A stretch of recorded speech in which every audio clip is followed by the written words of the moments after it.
everyone, welcome back to another video. My makeup is definitely a little bit messed up today, just because I watched just before a really emotional video. It's probably up by now. It's called The Southwest Captain Brings His Dad Home. If you're down for a little bit of a cry, go check out that video. It's a beautiful but also very sad story.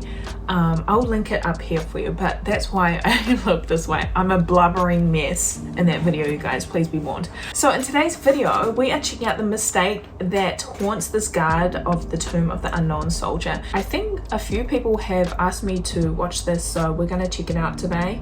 I'm not sure what mistake this is, but let's get into it. Thank you guys so much for watching. Leave any comments down below for me or for other people reading the comments, and let's get into it. It was a hot summer day in Arlington National Cemetery. I was now a sentinel at the Tomb of the Unknown Soldier. I gave my weapon for the weapons inspection, and as soon as he took it, I could tell that something was wrong. What? I had just committed one of the biggest mistakes on the most hallowed ground in America. What? What? I grew up in northern New York in a small town called Potsdam on a dairy farm. I always dreamed of like going out to Hollywood and, you know, making it in the movie business. Oh, interesting. And I finally got what I would say would be my first big break by being cast as a soldier in the epic movie Gods and Generals. No way. We filmed down in Virginia and Maryland. Wow. And on one of the days off, a buddy of mine invited me to go to Arlington National Cemetery and visit the Tomb of the Unknown Soldier. I'd never actually heard about the Tomb of the Unknown Soldier, but I'd heard of Arlington. I often get emotional when I talk about it because it was something I'd never seen before in my life, especially not back on the farm.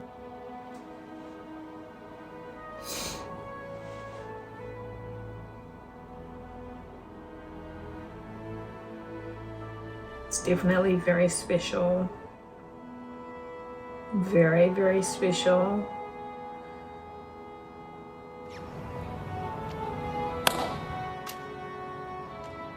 And the tomb guard was perfect. I remember we watched 2 guard changes. Amazing.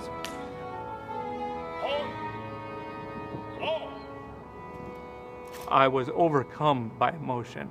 I love to talk. And after we left there, I couldn't talk for a number of hours. It's my dream to go to the Tomb of the Unknown Soldier. I'd always told my family that I would never join the military unless we were attacked. And when 9/11 happened, it struck really close to home. I ended up going to the recruiters that day. I knew that the dreams of Hollywood would have to wait because I had to serve my country. Wow. I then shipped out to Fort Benning, Georgia.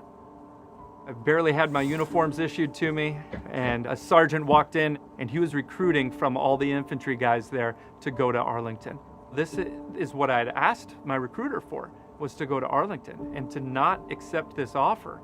It was like coming home. I was hoping, well, maybe I'll just get assigned to the tomb. Little did I know that that's not how it works. I was assigned to casket bearers because I was a bigger, stocky farm boy. Wow. And then I had to train for about 2 months lifting weights, lifting heavy rock-filled caskets, and practicing flag folding. It's a big honor. We'd practice flag folding 8 hours a day. Because even if we've practiced 1,000 times, the family that we were folding the flag right next to, that's the only time that they were going to get their flag folded and handed off to them.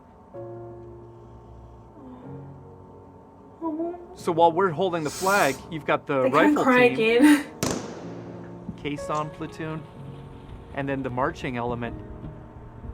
And each soldier has practiced and trained to perfection. And I was really overcome with the responsibility of burying the fallen. And it was very humbling to be there because we actually got to see the price. Right. Right. It's really beautiful how they... So after about 13 months as a casket bearer and over 300 burials, so much effort my into the platoon ceremony. sergeant approached me and he said that he thought that I had what it takes to actually go to the tomb of the unknown soldier. After being assigned to the tomb of the unknown soldier, I met my mentor and, proud to say, friend, Staff Sergeant Adam Dickmeyer. Ladies and gentlemen, may I have your attention, please? I am Corporal Dickmeyer of the 3rd Infantry Regiment, United States Army. Sergeant Dickmeyer was a hard charger. A lot of us in the infantry usually were, and he drove our squad to perfection, and he did it by example. The tomb guards on the mat going back and forth every 21 steps, 21 seconds. The weapon's always on the other side of the tomb, placing the weapon, soldier, tomb. Kind of our way to show that we're protecting the tomb. See, isn't this just beautiful and amazing? Since 1948, there's always been the most someone important out thing there. as a sentinel is It's you're beautiful. constantly looking for anybody that would dishonor, disgrace, or disrespect the tomb of the unknown soldier and the fallen, the unknowns that it represents. When somebody disrespects or dishonors the tomb, we'll break them off. Remain behind the chains and rails! Usually, it doesn't take that long for them to realize they should turn around. So there's two things that you never do at the Tomb of the Unknown Soldier. One is drop a rifle. Another the cardinal sin is being sent down. That's when you fail an inspection. And for 18 months while I was at the Tomb of the Unknown Soldier, no one that I know ever failed an inspection. I'm guessing that's what happened to him. Except for me one day. Oh. When it rains, the weapons, they're highly polished steel. They can rust instantly. It's very humid, and I walked out of the tomb quarters with a dirty weapon. Staff Sergeant Adam Dickmeyer came right up. I passed off the weapon. He only did one swipe and looked at his glove, and it was dirty. And I started to hear him breathing, extremely heavy. So he slapped the weapon back in my hands. I put it back to order arms, and then he whispered under his breath, as protocol says, "That weapon is dirty. Go down and get a clean one." I made one of the cardinal sins. Got sent back from the inspection block. I was crying. I was at the bottom. I thought I was going to be released. Adam ended up helping me through some of the most difficult times of my training, and thankfully I was able to pass with his help.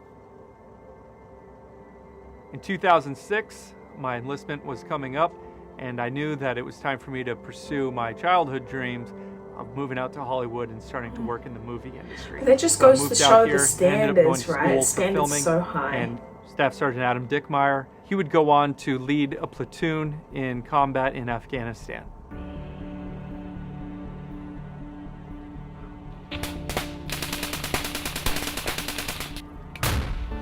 And a friend called me, who I hadn't heard from for quite a while, and he let me know that Adam Dickmeyer was killed in Afghanistan.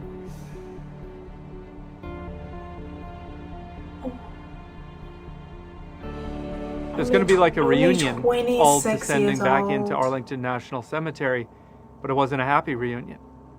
Like, there's no joking. There was no joy. We're there burying a tomb guard. Oh, that's our just friend. so sad. So being a filmmaker, the Society of the Honor Guard actually reached out to me to see if I would want to make a memorial video for Staff Sergeant Adam Dickmeyer. And I and another tomb guard kind of brainstormed, and we realized that we didn't just want to make a little 5-minute video honoring Adam Dickmeyer. We wanted to make a whole documentary that showed the love and sacrifice that the tomb guards give for the fallen, for the unknowns. We filmed for over 6 months, kind of embedded with the old guard, and just filmed everything that we could. And we actually had theatrical release of The Unknowns. We ended up winning Amsterdam Documentary Film Festival for Best Feature. So after the success of The Unknowns, we realized that there was other stories to be told from Arlington. So we were able to film a 4-part docuseries about the different platoons. I think what the tomb How now interesting. represents is for soldiers everywhere. They'll go to the tomb to remember the fallen. And we're just making sure that the fallen know that they've got a buddy that's there with them 24 hours a day. It's so special. Oh my gosh. I should have known this video was gonna make me cry as well. There's only so much crying I can do in a day. Oh my goodness. Oh gosh, that's so sad that he passed. So the mistake that haunts him is his dirty rifle, and that, yeah, like I said throughout the video, that just goes to show how high the standards are and how hard that they're trained into perfection. But it was really nice to hear the story that Staff Sergeant Adam Dickmeyer helped him through that process. He sounded like a really mature person. I kind of assumed that he was older than 26, so that's why I was so surprised to hear that he was only 26 when he was killed.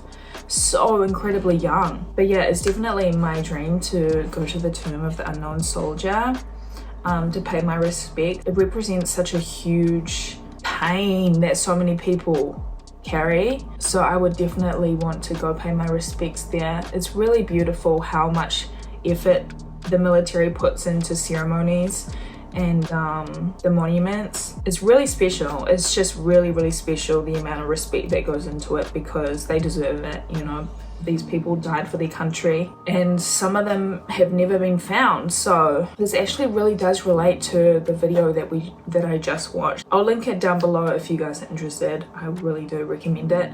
But yeah, the representation is huge. So yeah, guys, thank you so much for watching with me today. Leave any thoughts, comments, extra information down below. My goodness, it's an emotional day. It is an emotional day, you guys. I hope you guys enjoy the rest of your day, and I will see you all in my next video. Bye, guys.